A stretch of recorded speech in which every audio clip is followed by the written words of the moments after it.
नमस्कार, कैथल खबर से मैं विक्रम यादव। राजनीति की चर्चा में आज हमारे साथ कांग्रेस के वरिष्ठ नेता दिलबाग मौर्य जी मौजूद हैं, जो आपको बता दें कि पब्लिसिटी एडवाइजर भी हैं चौधरी भूपेंद्र सिंह हुड्डा के। तो जैसे सभी इंतजार कर रहे थे कि कांग्रेस की आखिरकार जो टिकटें हैं कब घोषित होगी, तो आखिरकार वो टिकटें घोषित हो गए हैं और प्रत्याशी मैदान में आ चुके हैं। तो दिलबाग मौर्य जी से बातचीत करते हैं कि कांग्रेस की जैसे टिकटें घोषित हो गई है, इसको लेकर क्या कुछ इनके व्यू हैं, किस तरह देखते हैं, और जो टिकटों का बंटवारा हुआ है इसको लेकर क्या कुछ इनकी प्रतिक्रिया है। तो आइए बातचीत कर लेते हैं। सर नमस्कार। नमस्कार। और आपके सारे दर्शक जो बहुत अच्छी तरह कैथल खबर को देखते हैं, उनको मैं ये कहता हूं कि आप फूले फले, और उनको दोबारा फिर मैं नमस्कार कहता हूं। आज आप आए हैं और पहली दफा आए हैं, आपका स्वागत है। तो काफी लंबे इंतजार के बाद तरह तरह के ट्वीट भी आ रहे थे कि आखिरकार कांग्रेस कब जो टिकट घोषित करेगी, तो आखिरकार वो दिन आया और कल टिकट घोषित कर दी। तो इसको लेकर क्या कुछ कहोगे? देखिए, वैसे तो क्योंकि ये पूरे हिंदुस्तान में लोकसभा का चुनाव है, जहां तक लेट लतीफी की बात है कि बहुत ज्यादा देर कर दी, बहुत ज्यादा देर कर दी, ऐसा नहीं है, क्योंकि हरियाणा के चुनाव सबसे बाद में है। और फिर भी ये जो लास्ट के अंदर जो ना, जब इसको जारी किया गया उससे पहले बहुत मंथन किया गया, आत्म मंथन भी किया गया और राजनीतिक तौर पर भी मंथन किया गया कि ये टिकटें उन्हीं लोगों को दी जाए जो जीत सकते हैं। अगर इस प्रकार से टिकट दे देते कि ऊपर से ही मोहर लग के आ जाती, तो लोग उनको एक्सेप्ट नहीं करते। कई दफे 2 से 3 दफे जो ना सर्वे हुआ, और जिसमें ये पाया कि जो जीत के कैंडिडेट हैं उन्हीं को ही दी जाए, और सिफारसी जो थे, जो पैरा ट्रूपर थे, उनको आने ना दिया जाए। कई बार मानते हो मेरिट के आधार पर टिकटें? मेरिट के आधार पर, बिल्कुल एब्सोल्युटली मेरिट के आधार पर ये टिकटें बटी हैं, इसमें दो राय नहीं है। और मैं ये समझता हूं कि हमारी 9 की 9 सीटें जीतेंगी, इसमें भी दो राय नहीं है। ये सीट जो हमारी कुरुक्षेत्र की, इसमें हमारा जो ना आपके साथ अलायंस है, यहाँ से हमारे सुशील गुप्ता जी हैं, वो श्योर जीतेंगे, इसमें कोई किसी प्रकार की दो राय नहीं है। जी। तो मौर्य साहब, जैसे टिकटें घोषित होगी तो इसमें कहीं ना कहीं कांग्रेस में जैसे पहले गुटबाजी नजर आ रही थी, तो अब कहीं ना कहीं हुड्डा की ऐसा चलता है कि हुड्डा के जो करीबी हैं उनको टिकट मिली, एसआर के ग्रुप की कहीं ना कहीं अनदेखी हुई।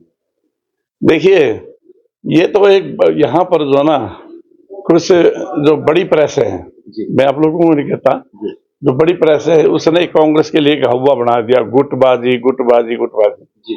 देखिए, आनंद फार्म के अंदर मुख्यमंत्री चेंज हुए, क्या ये गुटबाजी नहीं थी? पंडित जो रामविलास शर्मा जी तो इतने सीनियर हैं, जो कहते हैं हमने पौधा लगाया था, आज वो कहाँ हैं? क्या ये गुटबाजी नहीं है? ओम प्रकाश जी धनखड़ को रातों रात हटाया गया, क्या वो गुटबाजी नहीं थी? वो अब अभी कैप्टन अभिमन्यु कहाँ है? अखबारों में देखना पड़ता है कि शायद वो कहाँ है, क्या ये गुटबाजी नहीं है? कल के गृह मंत्री जो अनिल विज हैं, जो बार बार ये रोना रोते हैं कि मुझे इस बीजेपी ने और खट्टर साहब ने मेरी औकात बता दी, क्या वो गुटबाजी नहीं है? ये तो एक कांग्रेस के लिए ये गुटबाजी एसआर गुर बढ़ा दिया, वरना सारे हमारे सीनियर हैं। बहन शैलजा जी जो बहुत ही सीनियर है हमारी, उनको सरसा से टिकट दिया गया है, और उनके पिताजी भी जो चौधरी दलबीर सिंह जो होते थे, वो 4 या 5 दफा वहां से एमपी बने हैं, और 2 दफा ये भी बनी है और तीसरी दफा भी बनेगी, इसमें कोई दो राय नहीं है। तो जैसे कहा जा रहा था कि चौधरी बीरेंद्र सिंह जैसे कांग्रेस में आए हैं कि उन्होंने बातचीत की है, पहले उनके बेटे को, जो ब्रजेंद्र सिंह पहले भी सांसद हैं हिसार से, उनको टिकट मिलेगी, और एक श्रुति चौधरी है, उनकी भी टिकट कट गई। हाँ, ये बिल्कुल सही है। जो वीरेंद्र सिंह आए, उनका सभी ने दिल से स्वागत किया। देखिए, वो आज आए हैं और 10 साल में आए हैं, लेकिन जो लोग वहां पर काम कर रहे थे, जिन लोगों ने कांग्रेस पार्टी के लिए काम किया, जिन लोगों ने राहुल जी के साथ मिलकर के लड़ाई लड़ी, सोनिया जी से मिलकर लड़ाई लड़ी, अगर उनकी अनदेखी कर देते, जो कल के आए हुए आदमी हैं, तो ये सारे एक बहुत बड़ा गलत संदेश जाता। और इससे ये हुआ कि कांग्रेस पार्टी में देर सवेर इतनी बात जरूर हो गई कि जीतने वाले को ही टिकट दी, सर्वे के अनुसार जो जीत के जिनको लगता था कि जीतेंगे, उनको ही टिकट दी गई। और जो पैरा ट्रूपर जो आए थे, वो 10 साल बाद में आए हैं, आते उनको टिकट दे दे तो कांग्रेस पार्टी का कार्यकर्ता क्या करता, इसी उधेड़ में थे कि मैं इधर जाऊं या उधर जाऊं। तो ये बहुत सही किया है। और मैं समझता हूं कि भाई जो जयप्रकाश हिसार से जिनको टिकट मिला है उनकी जगह वो डिजर्विंग कैंडिडेट हैं। अभी आदमपुर की लड़ाई उन्होंने लड़ी है और लड़ाइयों में बहुत अग्रणी सब कांग्रेस में जो अग्रणी है और बहुत अच्छे मार्जिन से वोटों से जीतेंगे। तो क्या दिलबाग मोर भाई जेपी के लिए वहां चुनाव प्रचार करते नजर आए? बिल्कुल, मैं कांग्रेस पार्टी में मुझे 33-34 साल हो गए कांग्रेस पार्टी में ही हूँ और 34 साल में पहली दफा होगा कि हाथ के पंजे को छोड़ करके मैं किसी दूसरे निशान के ऊपर निशान लगाऊंगा। हाथ मतलब पहली दफा लगेगा यहाँ, क्योंकि हम कांग्रेसी हैं तो कांग्रेसी तो जो ना हमारा तो हाथ का पंजा हाथ ही हमें दिखाई देता है। लेकिन इस बार हाथ के साथ साथ हमें झाड़ू भी मिला है। हम कुरुक्षेत्र में झाड़ू पे लगाएंगे और बाकी हम हाथ पे लगाएंगे, दो राय नहीं है। जहां मेरी ड्यूटी लगेगी बतौर पब्लिसिटी एडवाइजर की वहां मैं काम करूंगा, कांग्रेस के लिए काम करूंगा और कांग्रेस पार्टी में किसी प्रकार की कोई भी, अब देखिए बार बार जो एसआर गुट जो किया जाता है वहां पर जो भिवानी की बात है, ठीक है, किरण जी जो हमारी बहुत आदरणीय हैं, हमारी पार्टी की बहुत सीनियर हैं, वो विपक्ष की नेता भी रही हैं और 4 या 5 दफा जो ना एमएलए भी रही हैं, वो आज भी वहीं से जो ना एमएलए भी बनेंगी, उनको टिकट भी मिलेगा। उनकी बेटी का तो टिकट कट गया ना। कोई जरूरी नहीं है कि एक घर से दो आदमियों को जरूरी नहीं है कि टिकट दिया जाए, कोई जरूरी नहीं है। ये कांग्रेस की परंपरा है कि ये दो वैसे तो ये जो कह देते हैं ना कि बाप और बेटे को कहाँ नहीं मिलती दुनिया में, बाप बेटों को टिकट देते हैं, लेकिन ये कांग्रेस ने इस बार जो एक सर्वे के अनुसार जो टिकट दी, ये मैं समझता हूँ कि बहुत अच्छा है। राव दान सिंह वहां से बड़ी अच्छी जीत जो है दिलाएंगे, इसमें कोई दो राय नहीं है। तो मेरे ख्याल में जैसे भजनलाल परिवार की बात करें, पहली बार ऐसा हुआ है जब भजनलाल परिवार की टिकट कटी है कोई सदस्य चुनाव। भजनलाल का जो परिवार की टिकटें कटी नहीं है, भजनलाल और बंसीलाल की तो जैसे मैंने बताया उनकी पोती है और उनकी टिकट कटी है, इसमें दो राय नहीं है। बट सर्वे ने नहीं दिखाया कि वो जीत पाएंगी, धर्मवीर के मुकाबले में टिक नहीं सकती थी, इसलिए उन्हीं। और जहां तक तो भजनलाल जी की बात है, भजनलाल के देखिए दोनों जो बेटे हैं, मुझे नहीं मालूम कि चंद्र मोहन तो किस पार्टी में है, मुझे आज तक कभी वो पार्टी में कभी मिले नहीं है।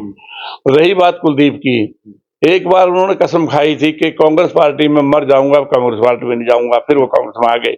फिर उन्होंने ये बयान दिया कि भाइयों जिंदगी में किसी पे यकीन कर लेना लेकिन बीजेपी पे मत यकीन करना, फिर वो बीजेपी में चले गए।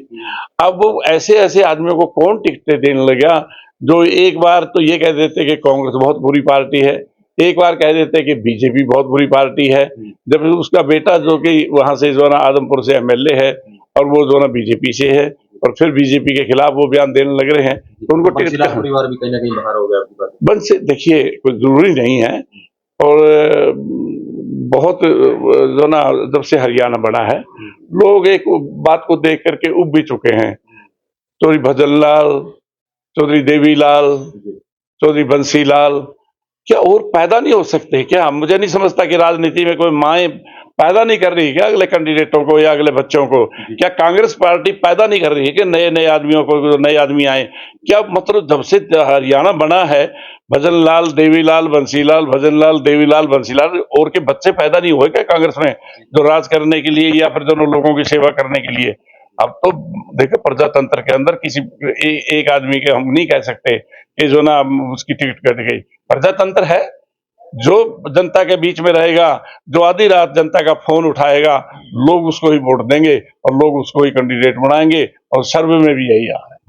तो दिलबाग मोर पब्लिसिटी एडवाइजर हैं, तो कितने गाने दिलबाग मोर ने तैयार कर लिए हैं चुनाव प्रचार के लिए और कौन कौन से गाने गाते नजर आए? देखिए एक दो गाना तो सुनाइए। जी हाँ, मैंने जो पहला गाना मैंने जो राहुल जी के लिए जो मैंने गाना लिखा था, मैंने उसको 85 लाख लोगों तक तो देखा, लेकिन बाद में बताया कि वो करोड़ों में 10 करोड़ के ऊपर वो गाना जा लिया।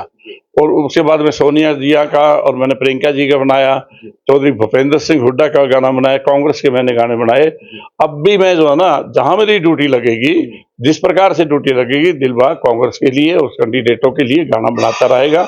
दो राय नहीं है कि मैं मैं कोई गायक कलाकार तो है नहीं, मैं सिर्फ चौधरी भूपेंद्र सिंह हुड्डा के लिए गाता था, लेकिन हमारी पार्टी के जो सर्वे हैं उनके लिए तो गाना मेरा बनता है। मैं कांग्रेस पार्टी के लिए गाने बनाता रहूंगा और गाता रहूंगा और पब्लिक से इस प्रकार की गुजारिश करता रहूंगा कि कांग्रेस पार्टी वो है जिसने देश को आजाद कराया था, इसलिए कांग्रेस पार्टी ही आपका सहारा है और आप इसको वोट दीजिए। तो मोर साहब कोई दो लाइनें सुना दीजिए गाने की जो आपने तैयार करा है। नहीं, मैंने तो ये कहा ना कि मेरी ड्यूटी कहाँ लगेगी तो मैं वहां कराऊंगा, नहीं तो इसमें कोई दो राय नहीं कि सरकार बनाएगा, हुड्डा सरकार बनाएगा। ये तो मैं जो ना वर्षों से कह रहा हूँ, 5 साल हो गए मुझे कहते ने, और ये मेरा जो गाना है, जो करोड़ों लोग मेरे जो ना समर्थक इस गाने गाने के लिए, मैंने कहा ना कि ये दरअसल बात तो बैठ करके जो ना फिर वो स्टेज के ऊपर ही आती है। और वो मेरा गाना जो मतलब जब भी मैं देखता हूँ, कई बार मैं टोल से निकलता हूँ और जब टोल वाले देख लेते हैं मुझे, तो एक टोल वाले ने मुझे कहा कि सरकार बनाएगा, हुड्डा सरकार बनाएगा, और फिर उसने टोल उठा दिया मेरे लिए ये गर्व की बात है। कम से कम मुझे हरियाणा का बच्चा जानने लग गया इस गाने के लिए। तो ये थे हमारे साथ कांग्रेस के वरिष्ठ नेता दिलबाग मौर्य जी, जिन्होंने अपनी बात रखी टिकटों को लेकर कि किस तरह से जो कांग्रेस ने लोकसभा चुनाव को लेकर अपने कैंडिडेट उतारे हैं, उसको लेकर क्या कुछ इनके व्यू, हमने बातचीत की। तो इस वीडियो को ज्यादा से ज्यादा शेयर करें, लाइक करें, कमेंट करें, ताकि ज्यादा से ज्यादा लोगों तक ये मैसेज पहुंच सके।